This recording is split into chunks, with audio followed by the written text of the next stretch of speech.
Quran surah ke-13 ayat ke-28. Ditafsirkan dengan Quran surah ke-20 ayat ke-14.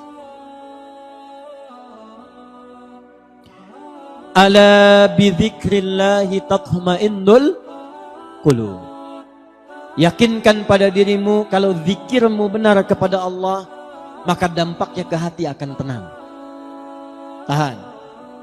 Yakinkan pada dirimu kalau zikirmu itu benar kepada Allah, maka dampaknya ke hati akan tenang.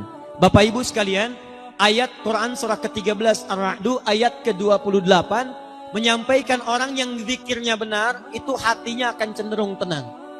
Sedangkan dalam Al-Quran, di antara makna zikir itu artinya sholat. Pak, Bapak pasca sholat subhanallah, subhanallah, alhamdulillah, itu zikir. Dalilnya Quran surah ke-4 ayat 103. Ibu ba'da sholat berdoa, Allahumma rabbana atina fid dunya hasanah. Doa, itu zikir. Dalilnya Quran surah ke-7 ayat ke-205.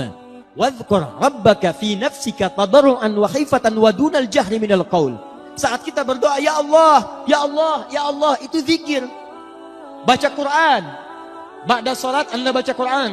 Al-Ikhlas, Al-Falaq, An-Nas, ayat kursi, 5 ayat pertama Al-Baqarah. Itu semua zikir. Dalilnya Quran surah ke-15 ayat ke-9. Inna nahnu nazzalna dzikra wa inna lahu lahafizun. Kami turunkan Al-Quran sebagai zikir. Jadi kalau kita selesai salat, qul huwallahu ahad, qul a'udzu birabbil falaq, qul a'udzu birabbin nas, Allahu la ilaha illa huwal hayyul qayyum. Itu kita sedang berzikir pada Allah Subhanahu wa taala. Penghafal Quran berzikir. Bahkan orang yang hafal Quran, zikirnya 4 kali lipat dibandingkan dengan orang-orang biasa. Karena hafalan Quran disebutkan oleh Quran 4 kali dibandingkan dengan bacaannya saja. Quran surah 54, ayat 17, ayat 22, ayat 32, ayat ke-40. Walaqad yassarnal Qur'ana lidzikri. Kami telah mudahkan Al-Quran untuk dihafalkan. Menghafal Quran, bahasa Qurannya bukan hifzi, tapi zikri. Jadi orang yang sedang menghafal Quran sedang zikir. Bismillahirrahmanirrahim. Subhanalladzi asra bi'abdihi laylan minal masjidil haram. Zikir. Alhamdulillahilladzi anzala ala 'abdihil kitab. Zikir. Sampai ke An-Nas. Tapi tahukah Anda, puncak zikir itu ada pada sholat. Kenapa puncak zikir disebut dengan sholat? Karena sholat menghimpun semua jenis zikir yang tadi disebutkan. Anda selesai sholat mengucapkan Allahu Akbar, Allahu Akbar, Subhanallah, Alhamdulillah. Dalam sholat bukankah Anda bacakan itu? Anda memulai sholat Allahu Akbar. Mau ruku Subhana rabbiyal azim wa bihamdi. Sujud Subhana rabbiyal a'la.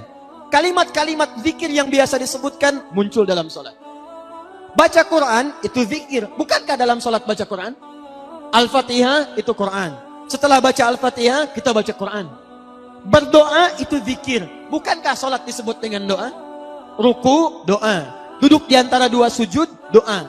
Jadi kalau ada orang berzikir saja baca Quran bisa tenang, maka orang sholat, Quran surah ke-20 ayat ke-14. Innani anallahu la ilaha illa ana fa'budni wa aqimis sholata li zikri. Kata Allah, tunaikan sholat sebagai zikir kepada saya. Orang yang zikir itu hatinya tenang. Jadi kalau ada orang sholat menghimpun semua jenis zikir, belum tenang hatinya, ada yang salah dalam sholatnya. Jadi mohon maaf Bapak Ibu sekalian, baca Quran saja, kalau benar bacanya kata Allah, itu hatinya tenang.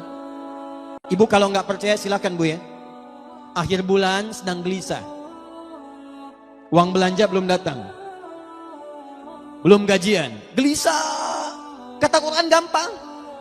Tidak usah mengeluh. Jangan bikin status.